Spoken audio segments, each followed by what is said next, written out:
Between the 1960s and the 1990s, the province of Quebec in Canada was led by 3 different members of the Johnson political family, with each of them also being the leaders of 3 distinct political parties.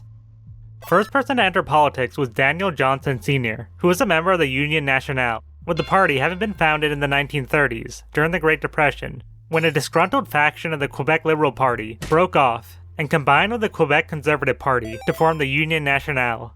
And this party would go on to be a dominant force in Quebec politics for several decades, ruling the province for 23 years between 1936 and 1970, with Daniel Johnson Sr. being the party's leader when he became premier in 1966 during the Quiet Revolution. But his time in office would sadly be cut short when he ended up passing away just 2 years later.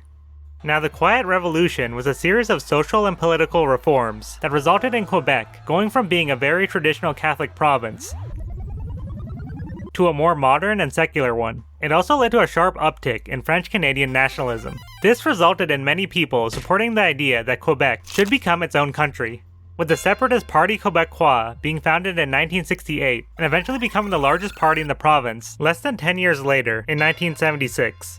With Pierre-Marc Johnson, the younger son of Daniel Johnson Sr., being an early member of the party.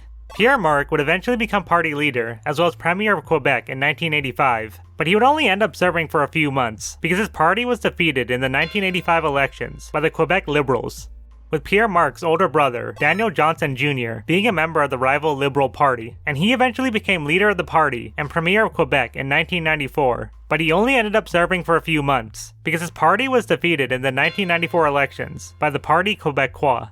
However, Daniel Johnson Jr. would go on to play an important role in the Quebec referendum that happened the next year, with this referendum asking the people of Quebec if they want to separate from Canada and become an independent country. Johnson led the No campaign, as the Liberal Party largely represented the more urban, English-speaking, and strongly anti-separatist members of the province, while the Parti Québécois, who led the Yes campaign, represented the more rural, French-speaking, and pro-independence members of the province.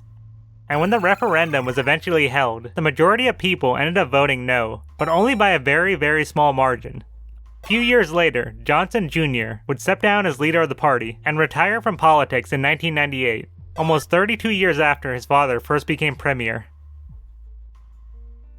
Thanks for watching, and I hope to see you next time. If you'd like to have early access and give feedback on this type of content, please consider joining the Patreon. And as always, thanks to my patrons on Troy and DC. Thank you so much for the support you have given me so far.